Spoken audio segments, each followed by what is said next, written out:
So can I cut out maybe one French fry a week for maybe a couple weeks? I mean, not one French fry. One serving of French fries a week. One serving per week to make my body a little healthier. Probably, right? Again, self-control. Feel a little uncomfortable. Okay? Instead of a French fry as a side at a restaurant or a fast food, what else can I get? Vegetable. What's that? A vegetable. A vegetable, exactly. What about sweet potato fries? Potato fries instead. Still fried per se.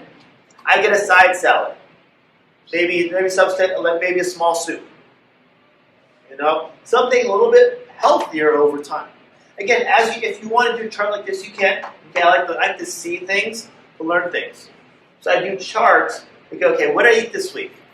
I ate 3 French fries. All right, let's cut that out. If I cut one out, at that point over time, can I live off of having one serving of French fries a week?